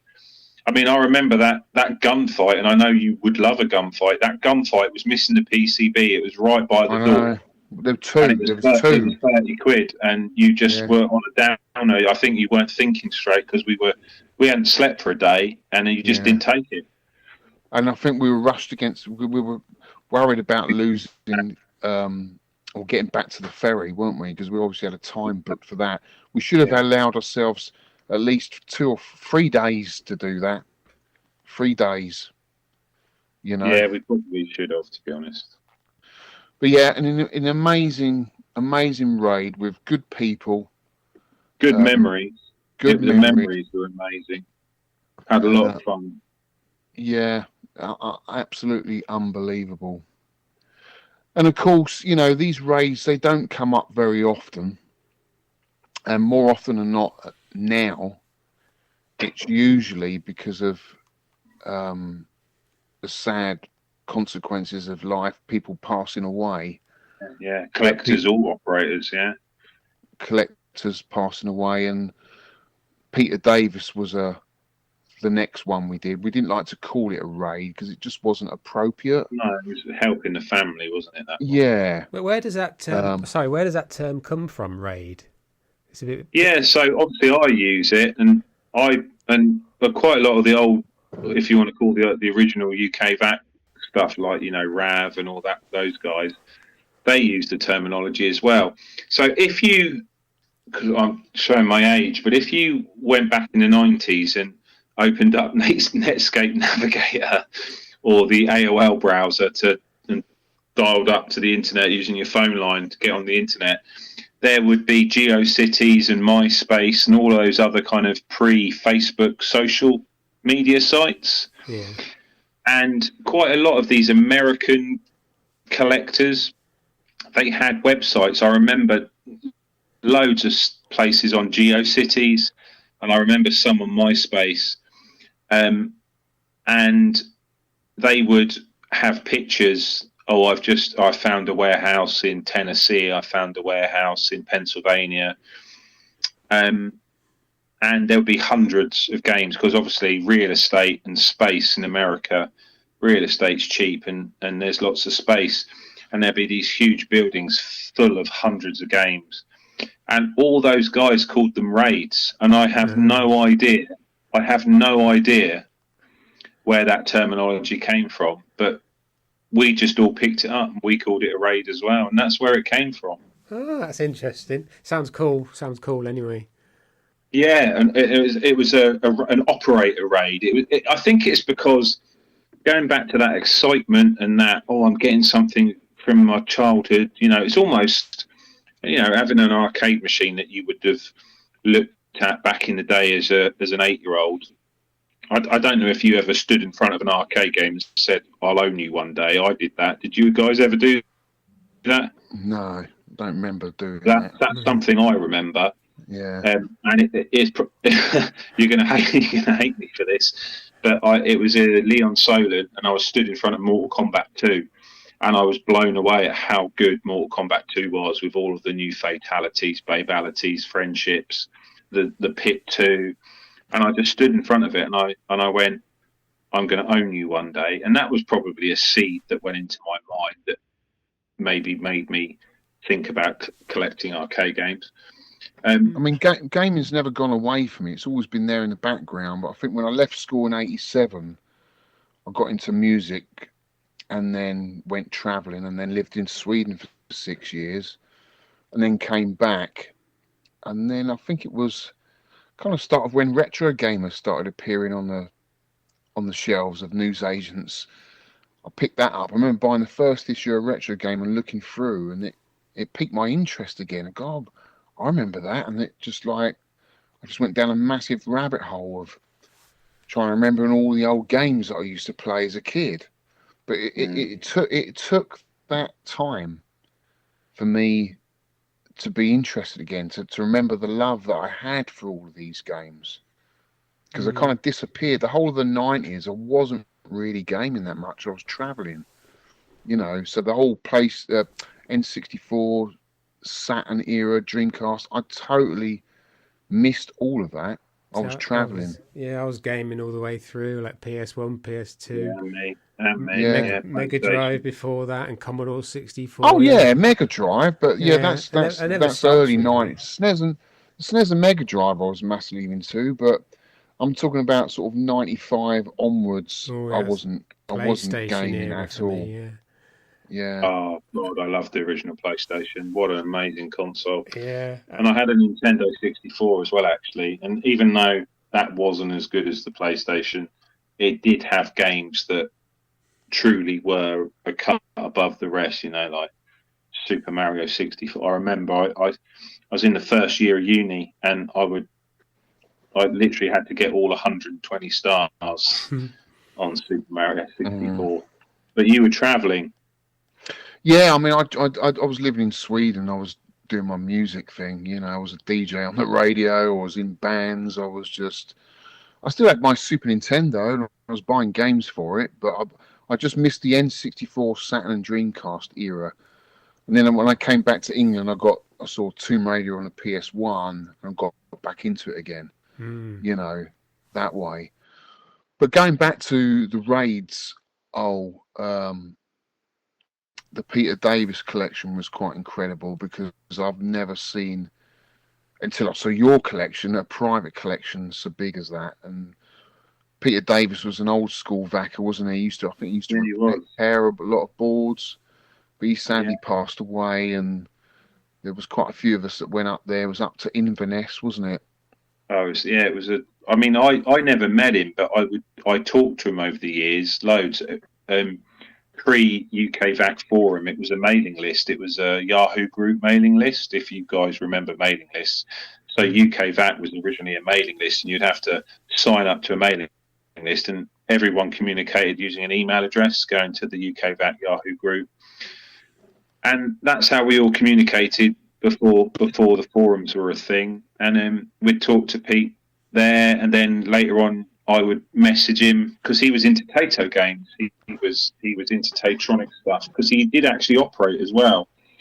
He had a small collection of games that he did operate early on in the 80s before he became a collector.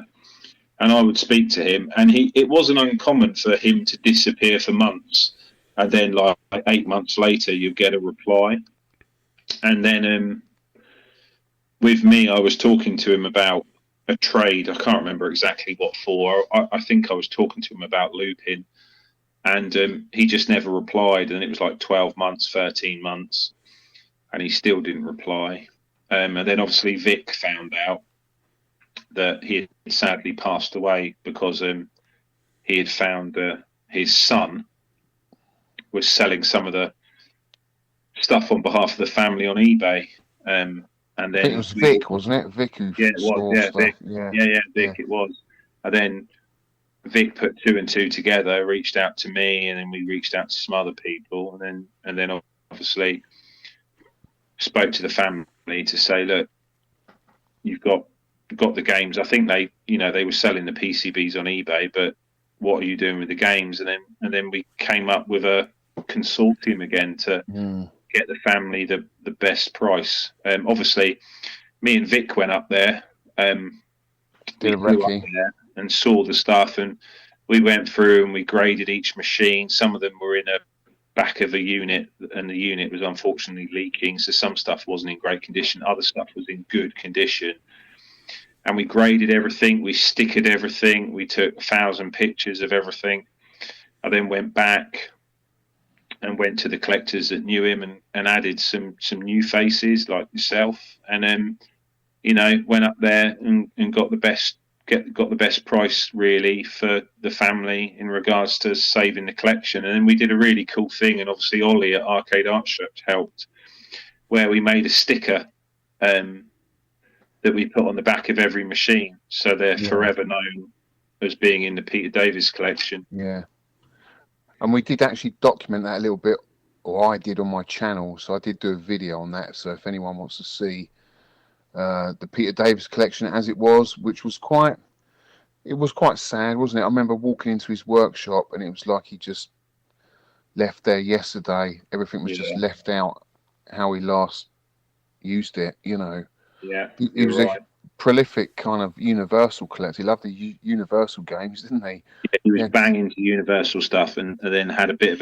an obscure Tato collection as well. Yeah, incredible, absolutely incredible. And that was a long old journey. Again, that was another 14 hours for me and Martin. So Martin went up there in a Luton, and I don't think we got up there till midnight. It was such a long journey. Yeah, no, I remember you guys. I flew up the first time with Vic to do the scout, and then I flew the second time as well. And then obviously you guys, and we had some other drivers coming up to grab the stuff. In fact, I think you grabbed my game. I think I took a single game, didn't I? Everything. I literally only took one game. Looping, didn't you? Looping. It was just the looping. That was all I took. Yeah. And I stuck it on your van, and you brought it back to your house, and I met you the next day, didn't I? And then we offloaded it. Yes. Stuck it in the Yeah, it was full of white mold. It was full of white mold. Oh yeah, that took me ages to clean, and I was ill for about a month. Really? Oh yeah, I had some sort of respiratory issue. But it was still, even though it was full of white mold, it was in absolutely magnificent condition, and I cleaned it all up, sorted it all out. You still got it? Oh yeah, absolutely. I love my Tatronic stuff. I love my early Japanese Tato stuff. Yeah. And then that was what 5-6 years ago, do you reckon? Oh, it was longer than that, surely. Was it? Got to be 2017. It's got to be 2017, dude. 2016, 2017. So it's got to be 7 or 8 years ago. But that wasn't the last of it, because I recently got in contact with the grandson. So unfortunately, the son passed away. It's a bit of a sad story. But he reached out, and then I went up there a few weeks ago and picked up the last remaining PCBs from Peter's collection, which is amazing. It's been an amazing find, that going through all of those games. I'm going to keep a lot of them. Some of them are obviously going to sell, but I'm going to keep a lot of them because there's some fantastic games. Yeah, I mean, there was some cool stuff. You had that IRM shooter. Obviously, Shaun, you'll probably love that. Not Image Fight. It was like laser blasters or laser blazer, something like that. Yeah, something. It's not. It's later on in IRM's chronology, isn't it? It's like on M92 hardware, so it can be used as a sort of multi-board, which I might use it for, so I can play other games on it. But yeah, there's a Vapor Trail, which is a really cool shooter. Vapor Trail, yeah, and then you got Tiger Road, which is totally cool. Tiger Road, I've been playing that non-stop. I'm looking at Vapor Trail now on my cab. Is that going to be our next feature game, you think, Alex? Vapor Trail? It is, mate. Yeah, it is. Well, the time this goes out, people will be playing it. There's a Vapor Trail PCB, guys, for sale on UKVAC at the minute. I saw yesterday. So if anyone's after an original vaportra, there is one fully working on the forum. Is that Tony Temple selling that? I think so, yeah. Yeah, I see that. So yes, the Peter David collection, amazing, and then of course we had Mark Shepherd. That was sad. Automatic. I felt so sorry for Lauren, and yes, then obviously Drew was what a nice guy, obviously from the pinball world. I kind of know quite a lot. You guys, Shaun, you probably know a lot of pinball guys actually because of Arcade Club. But Alex, you don't know so many, do you? And he's going to be introduced this weekend into the world of older pinball collectors. I'm really looking forward to it. So Drew was a pinball person that reached out to say, "Hey, we've got this problem. Can you help?" And it was all because of what he had seen we had done for the family for Peter Davies. And then obviously we travelled up, didn't we? We travelled up, looked at everything. It was me and Tony that originally did the scout, and again understood what the family were looking to achieve and the time constraints of having to vacate the property and stuff. And then we went through, tried to grade everything as honestly as possible, put stickers to everything so things can be easily identified, and then reach back out to the community, to see if there was an appetite to get some of this stuff. And we did it a bit differently this time because he was an operator and because he built his own games. We thought it would be amazing because the family said that the games hadn't really been out further than Yorkshire. And we thought, wouldn't it be amazing if some of the smaller, obviously Arcade Club are huge and they've got a huge investment in particular types of candy cabs and obviously their electrical and Goliath investment, so they wouldn't have been interested. But some of the smaller retro arcades, we thought, wouldn't it be amazing if we got some of these games pretty much cleaned up and or restored and put into these places with some sort of homage to which is him. What we did. We did. We changed it slightly, didn't we? Yeah. Those cabs that he built are probably some of the best jammer cabs I've ever seen. And we managed to salvage quite a lot of them, didn't we? I do remember this now. I remember seeing the pictures. Sorry, yeah. Yeah, so I did a video on it, and I'm so proud of that video. It's probably the best video I've ever made in 10 years I've been doing YouTube, because it was such a sensitive subject, and I think it just come across just right with the respect that it was needed to make that video. Absolutely. Yeah, it was moving. It was difficult, most difficult video I've ever had to try and edit, because emotional. It was emotional. I didn't want to make it too morbid and too sad, so I left some funny parts because it was a fun day as well. And we have to celebrate sometimes people's passing and what they achieved. Celebration. Let's make it special. I agree with that. So I left some of that in, and I just think it was a fantastic day. It was a great camaraderie amongst everybody. The family were great. They brought us lunch, didn't they? And they were just so happy that the games that their dad, Lauren's dad, had worked on and had cherished for all those years were going into collectors' hands, and they went to the Arcade Archive and Museum. I think they've converted a few of them now. That they've got them on. I think Richard's converted one of them to an R-Type, which is really cool. He has, yeah. I saw that. And you've got John Turner as well at his place. He's got a few out. So I mean, they're alive again, which is what he would have loved. He would have loved to have seen that, them working in an arcade again. But yeah, incredible place, incredible story. And the fact that he was designing a kind of multi-system before Jammer even existed, wasn't he? Yeah, he was forward-thinking, wasn't he? Really forward-thinking. He was truly entrepreneurial in regards to having an engineering or technical mindset. It was quite interesting to see and hear about. Yeah, Amazing collection. So out of all of these raids that you've done over the years, do you have a favourite? Oh, cool. I have a favourite.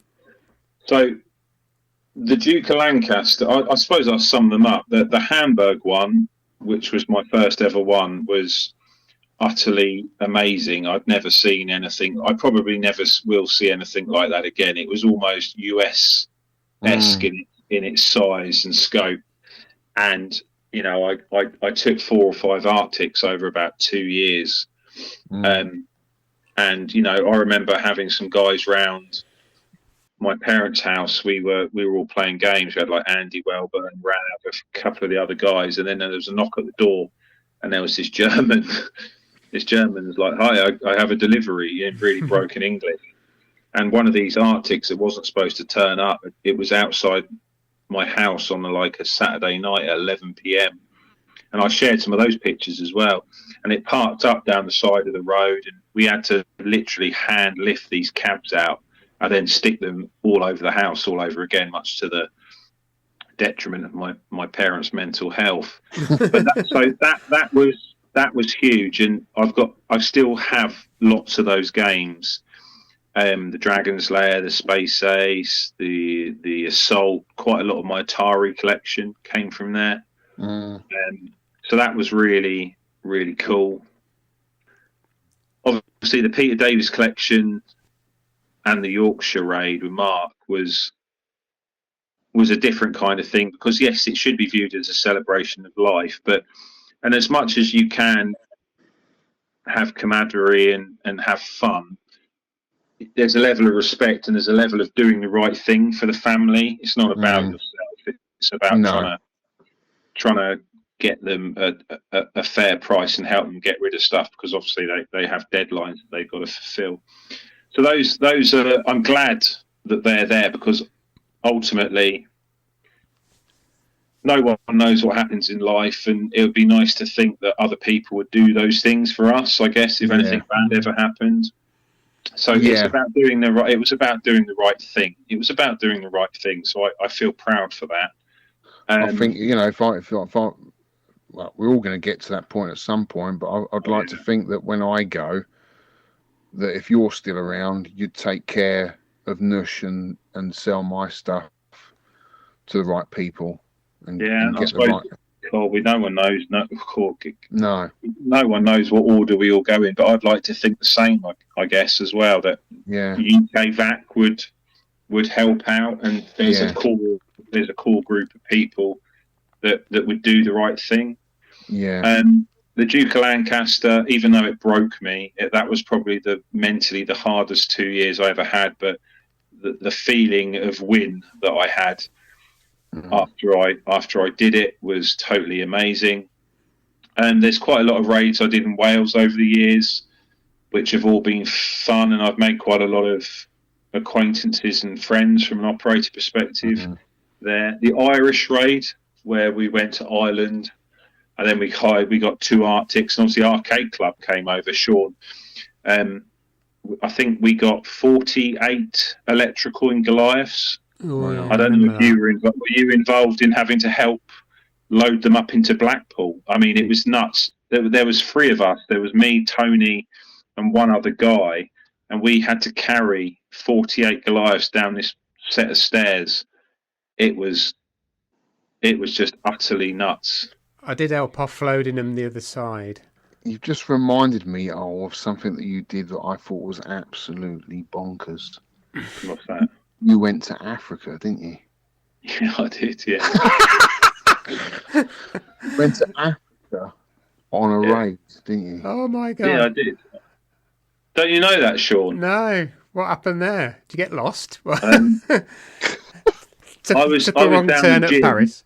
Go on. I was down the gym and I was talking to a friend called George. We used to do a lot of bench press, and, you know, we did man stuff in our 30s, and he found out I collected games, and he went, my friend, that his father ran it was an operator in Zimbabwe before the Robert Mugabe situation, And then obviously there was Robert Mugabe took over, and there was all of that change of power, and they kind of shut up shop. And I went, wow, that sounds amazing. Let's go. And so I spoke to another friend. In fact, that's the guy that you're going to meet on Saturday, Alex. Right. And from a pinball perspective, because there was a lot of pinball machines there, and we just went. I had to talk to my family and say I'm going to Zimbabwe, which obviously wasn't at the time recommended as a travelling place by the British consulate. We went anyway. We got picked up at the airport. The driver had probably a 2-foot-long machete in his door. God. It sounds really scary. As we were driven from place to place, at nearly every crossroads you'd be pulled over by the police, and then you had to pay bribes. Oh, there's something wrong with your car. There's something wrong with your van. You know, the tyre's not right. Not that there's no bloody MOTs over there. And then you had to give them like $5 US.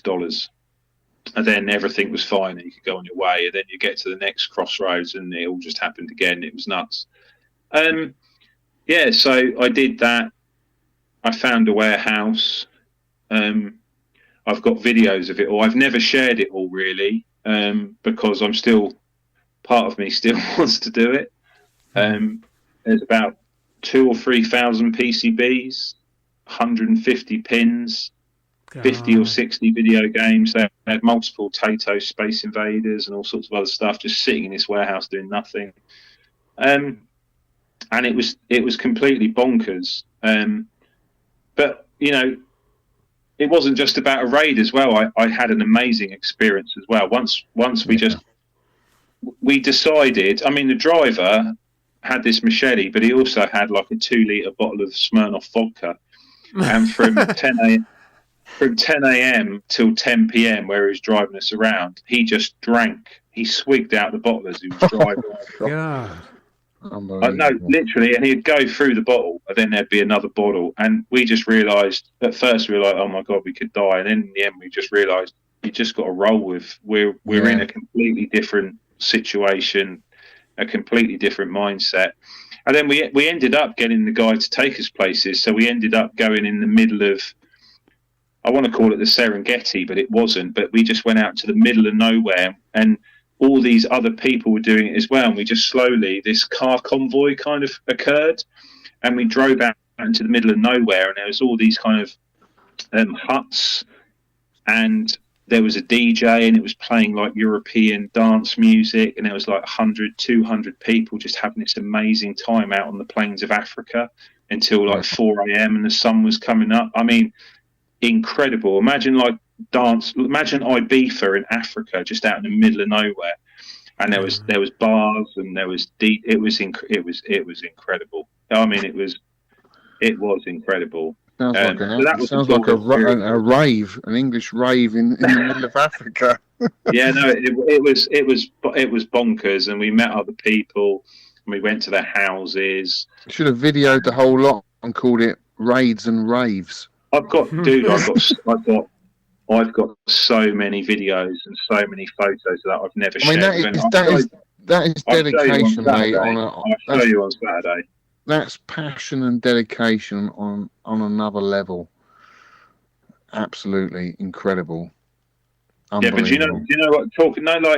You're talking about finding that obscure game. Yeah, that's where you'd find it. I mean, I'll show you a picture. So I spoke to them, but basically America and Europe were just dumping their games, and they were picking up pinballs.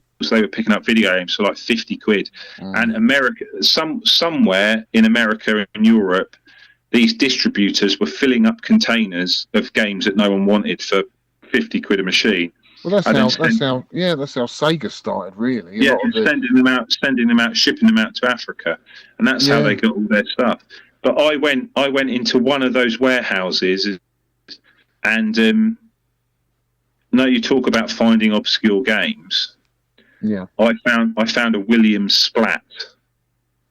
Oh God. Just sitting in the back of one of these warehouses was an upright Williams Splat. Incredible. And they made 8 of them, and it was a prototype only, and it was just sitting there. And it had been, obviously, the prototype had been lost, gone out on test or been sold, didn't make any money, and then it got stuck in a container at some point in its life in America and shipped to Africa. That's mad. But you know, you're talking about that, and there's one raid in particular that I want to touch on before we finish up, and that is the one when was it Newcastle? We went up and we found the Sky Skipper PCB. Yes, Sunderland, Newcastle and Sunderland. Sunderland, that's right. So Big Phil and the other guys. It was Nerg. It was all Nerg based, really, wasn't it? That's right. So it was 3 locations, wasn't it? We went to, and I'll never forget this because I think it was one of my early raids with you, and I was really into Nintendo. Like my whole collection was Nintendo. I had a line of Nintendo cocktails. Do you remember? Yeah. And this was at a time when there wasn't that many Nintendo cabinets in the UK, because at that point, you know, Nintendo of America were making cabinets for the US market, and then you had another sister company, Nintendo. I can't remember what the name now, but they were distributing in Europe. So we had a lot of the rarer stuff over here. A lot of space Firebirds, space launchers, and all that kind of stuff. And this Sky Skipper had eluded me for years. And I joked with you on the way up there. Do you remember? Yeah, I remember. You went to me, wouldn't it be amazing if I found a Sky Skipper? And we all went, ha, ha, ha, ha, and we laughed it off. That is just so weird. And then we end up finding one. So I remember going into this. I've got a picture with the guy. I'm standing next to this guy. I've still got the picture on my phone, shaking hands with this old operator. He was actually quite upset, wasn't he, at the end? He was Italian. He was Italian. Yeah, that's right. And he moved to the UK in the 70s. And it was his whole life, wasn't it? The arcades, and it had made him his whole career. That was his job for all his life, you know, being an operator, an arcade operator, and then suddenly he had to let it all go. He was selling up, and there were us in this room going through all of his boards. I felt quite awkward at the time, but yeah, no, I did a bit, but he was into snooker tables, pool tables, wasn't he? That was what he was doing there then, and he just still had all these old PCBs. And they were quite high up, so we had to get a step ladder, didn't we? I remember we were taking turns going up the step ladder, and then you passed me down. Oh, Alex, here's a poo pie, because you hated Popeye. Yeah. And it just so happened that, you know, it wasn't that long ago that I was researching and found, or I knew what the serial number was for Sky Skipper. I knew straight away it was Sky Skipper PCB. Oh, Shaun, it was amazing. So I handed him down this bagged up. It was a clear bag, so you could see it was a Nintendo board. Yeah. And it said Popeye. It was written on the bag, Popeye. And I went, oh, Alex, you can have this. It's a poo pie, because I'm not a fan of the game. And he opened it up, and then he just went weird, and he was like, I think this is the Sky Skipper.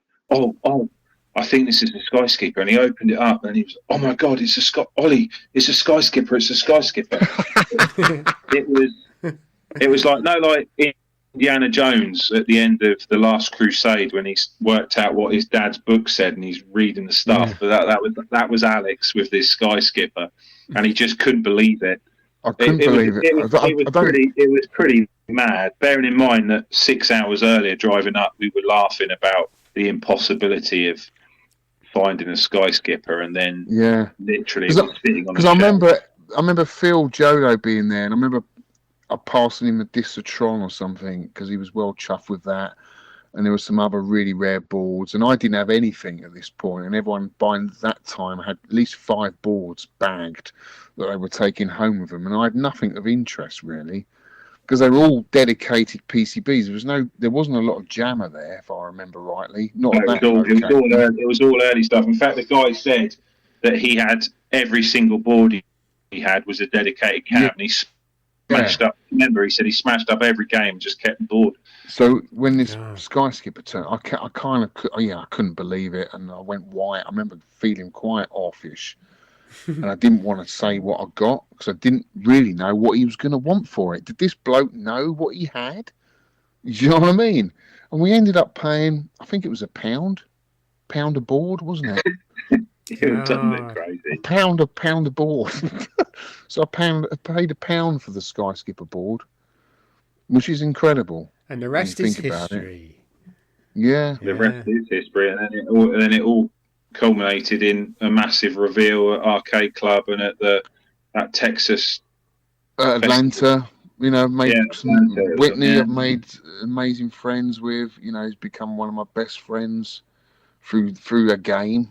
You know, that none of us have got any nostalgia for, but the hobby's taken us down this route. And as Walter Day said, you know, it's people like us that have the passion and the interest that have managed to that have managed to save these games. You can call us what you like, hoarders, geeks, nerds, whatever, but if it wasn't for people like us, and there's people like us in every interest, every hobby, be stamp collecting, old cars, everything, but you have to have an interest in it, a fascination with it, and then suddenly you realize you're down on this path, on this journey, without realizing it. Suddenly I'm in America. I didn't plan to go to America. I didn't know where this game was going to lead me, but suddenly I'm in America and I'm on stage presenting this game that was never released, and it's just like, to be honest, that is pretty amazing. Yeah, you have to pinch yourself and think, is this actually happening? Because I didn't plan to be here. I didn't plan, you know. It's just nuts, absolutely nuts, and it's all through the raids that we've done, the people that we've met, and it is all about the people, the friendships that we've made that will stay with me for life, the memories, and that's what's great. That's what I'll take back from this. If it wasn't for people like us doing these raids, you call us hoarders, whatever you like, you wouldn't have all these games that are saved. They'd all be scrapped. They'd all have been chopped off the end of the pier and destroyed because the operators don't want them anymore. They're not making any money out of them.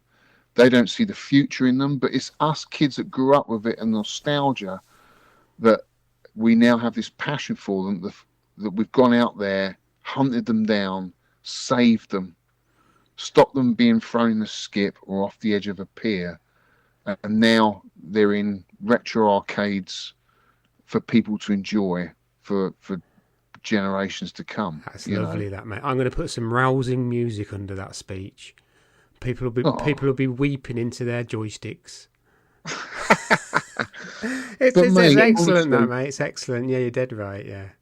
Oh, no, he is right, isn't he, Shaun? And, you know, like quite like the games I had. I mean, I don't know if you realise, Shaun, when you did that walk around with Alex, and that Solar Fox that is at Arcade Club is the one you played in at my meet, and I sold it to him. Yeah, someone said that. Yeah, that's a game I was playing. The Discitron was the Space Tactics was mine. Oh, I didn't. I sold a ton of games to. I think the Namco Pole Position was mine as well. I sold a ton of games to Arcade Barn when they were a thing. So if people knew the story behind you getting that would be something else. It needs a plaque next to that cab. This is the journey that this cab's been on. This guy saved this cabinet. He got it off the Duke of Lancaster. I mean, people would be absolutely fascinated by those stories. Yeah, it is weird. But that's why we've got you on here today, mate, to you know, tell that story.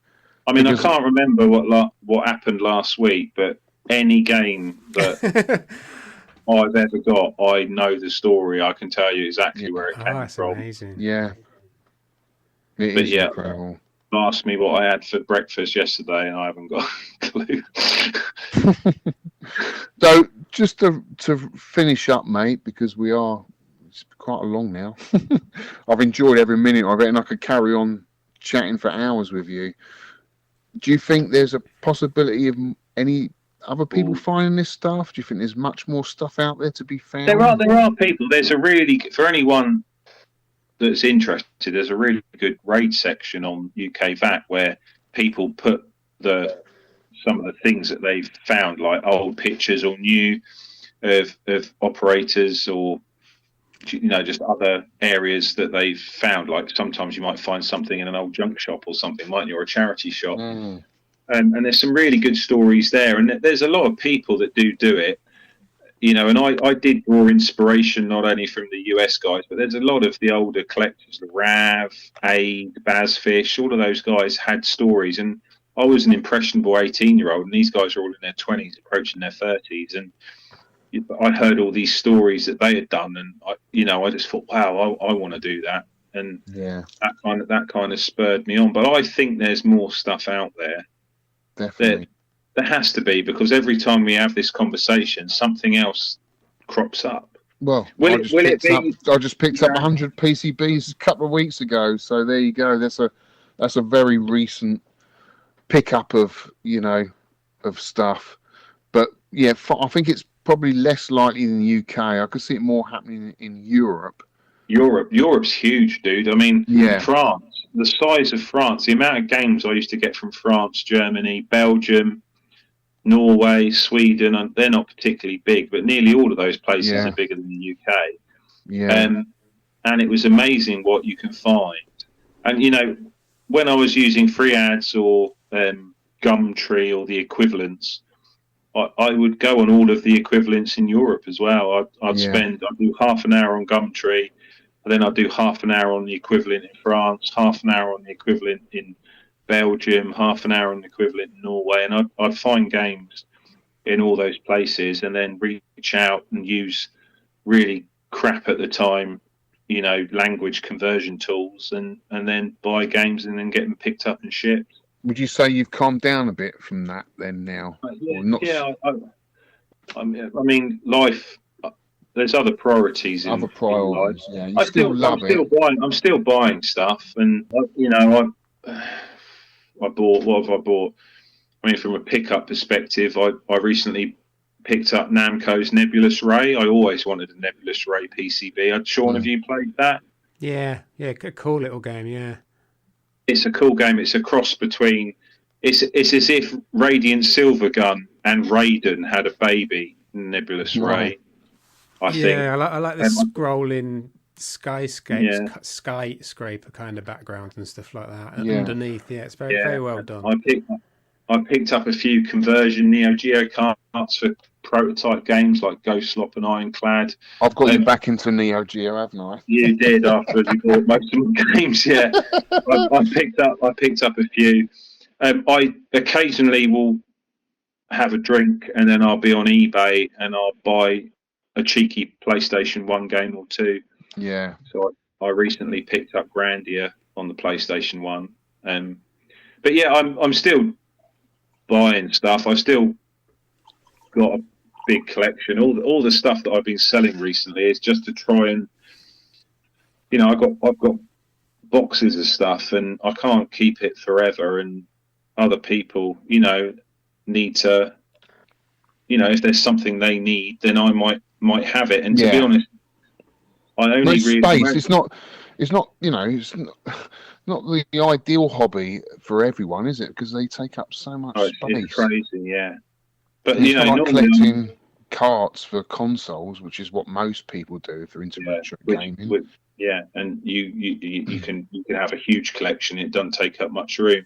But I'm selling stuff, but normally to buy something else, obviously Nebulous Ray cost a bit. The way I like to do it now because I'd like to own it all. I'd like to have them all. I really would. And I've owned an arcade before at a museum, which is great, and I loved it. But now I don't have that. I think the only way for me to fulfill or scratch that itch is to rotate the games. So I'd like to get a point in my life where, okay, I've still got the same amount, but I've had a lot in my life. And I've appreciated every single game, and I've had enjoyment out of all of them. And rotating them keeps it fresh, keeps you, still interested in the hobby if you just keep rotating the games around, because that's what arcades did back in the day anyway. Yeah. They rotated the stuff. So, you know, when people say, "Oh, why are you selling that, Alex?" It's like, you're not getting out of the hobby. It's like, no, I'm not getting out of the hobby. I'm in it more than ever. I just like to keep it fresh, rotate the stuff, try out new games, own a game that I've never had before but always wanted. But because I only have limited space and I don't want to have storage, that's the only way for me to do it, you know. And I love this hobby. And, you know, just going up to the UKVAC meet that me and Shaun just did last week, such a great bunch of guys. And it's really nice to see new faces getting into the hobby. Oh, absolutely, because you know, we're not going to be around forever. One day, UKVAC will hopefully still be running, and there'll just be a whole load of new people, and there'll be other people running exactly. Yeah. We're just custodians to it, you know. We're just carried. That's how it should work. Yeah, we're custodians. We're just passing through, and then once we pass on, then this stuff hopefully will go into the right hands, and someone else will enjoy it. You know, and that's what it's about. Well, dude, listen, it's been absolutely amazing. It really has. It's been fantastic to have you on. If you want it, guys, if any of the listeners want to see any of these raids, you can check them out on my channel or on the Arcade Archive channel. But I've put all the videos on my channel now. You can check out Ol's Game Room tour. Check out Ol's collection. You can see the York raid, which is on the Arcade Archive channel. Fantastic video that is. The Peter Davis collection. It's all up there on YouTube. You can also read about it on Tony Temple's The Arcade Blogger. It's done a great write-up on a lot of the raids that we've all been on. So yeah, there's Shaun did a great video as well, where I was absolutely pissed at that point on Jack Daniels and Coke. I sometimes go back and watch that, Shaun, and my eyes are glazed. And bit like Boneheads last weekend. Yeah, except for the only difference with me and Bonehead, both my eyes were still looking in the same direction. Oh, mate, it's been awesome. Absolutely awesome. No, that's cool. Yeah, anytime, fellas. Yeah. And obviously, I'm going to do another meet. I have actually rotated stuff around. I've got a load of new games. I've not really shown anyone or done any sneak. That'll just be the new year now. But Shaun, obviously, Alex is in. You're more than welcome to come down. But I appreciate it's a trek. Yeah, thank you, mate. Just before you go, Ollie, can I speak to you about pinball? In the last, say, year and a half, I've got back into pinball. And you seem to, is that a hobby you've been into for quite a while, the pinball? Yeah, so I bought Core. My mother went with my nan and my brother on holiday to Jersey and Guernsey. I think it was Guernsey at the time. And obviously I was like 20-ish at that point. And I was doing my own thing. I had a job and I had a girlfriend, and I wasn't necessarily didn't have the time or the capability to go on family holidays. And she was in the hotel wherever it was they stayed, and bless her, she like you get the stickers on the side of games. If there's a problem, call this number. Yeah. She would just go and write it all down, and then come back and go, "Oh, I wrote this down." So I phoned him up, and that's when I got into pinball. There was an operator in Guernsey, and he was getting out of it, and I bought like 10 or 12 pinballs all at once. God. I had a massive. I was a massive fan. My local arcade had a roadshow, and roadshow is one of the best pinballs ever made. It's a Pat Lawler game, same guy that did Addams Family, Twilight Zone. He did earlier games like Earthshaker and Whirlwind. He did Banzai Run. He also did some Stern stuff as well. So one of my favourite Stern games is Ripley's Believe It or Not. I don't know if you've played that. It's absolutely brilliant. It's somewhere I have. Yeah, I remember. It's like I call it mini Twilight Zone because it's a standard size cabinet, but it's packed. It's just packed. It's like TZ. And I've always been into my pins, mostly because of Roadshow, and then mostly because of I got into it by getting that bulk load of pinballs, and pinballs are very subjective. I guess video games are as well. There's a ton of bad games, and then there's tons of good. There's lots of good ones, tons of bad ones.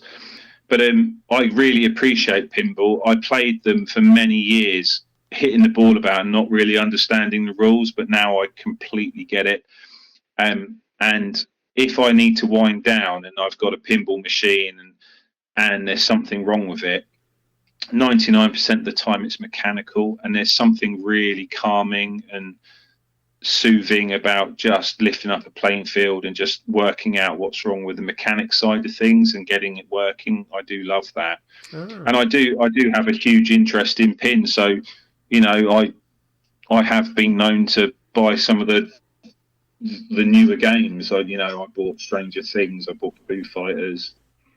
I got the new. I do like the newer ones as well. But yeah, I am into that. The oldest pin I've got is a Spectrum, 1980 Spectrum, which is a pretty rare game. It's based on Mastermind, the board game.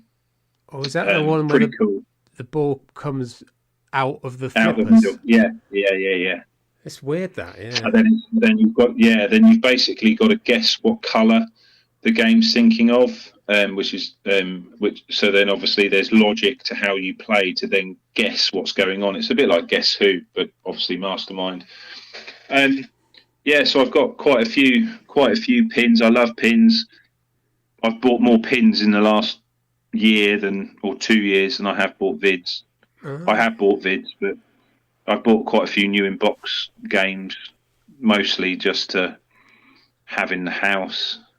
I try not to get caught in the FOMO, oh my God, there's a new video, like the new Metallica remastered. It came out and I was like, oh my God, I've got to have it, but I've got no money. And luckily now it's all calmed down. I'm glad I didn't buy one, because it would have just been some sort of credit card purchase or something. But pins are cool. I mean, I know you love your pins. I'm hoping on Saturday there's going to be a huge opportunity for Alex to really play 80s Bally Williams and 90s Bally Williams and some later Stern games, like Godzilla and stuff. So hopefully, I love Godzilla. So hopefully there'll be an opportunity for him to talk about in the next podcast. Hopefully how much fun he had. Yeah, well, I'm looking forward to it, mate. Another meet, new people to friend as well. Yeah. So I'm looking forward to that Saturday. Dude, it's been amazing. We must finish now because it's been going for so long. But you run out of storage space on your recording software, Shaun. Yeah, it should be all right. Thanks for the invite, and I consider both of you good people, good friends, and I hope to see you soon. Yeah, and long live the hobby. That's awesome. Thank you for your time and lots of them good stories. Yeah. No worries. And may there be more good stories on our journeys, guys, on our travels. Maybe there be many more. Yeah. I'm going to put some more rousing music over this. It's great, isn't it? Da-da-da. We will go forward into new areas. Sorry, go on. Yeah, thank you. Cheers. Cheers, bye. Bye-bye.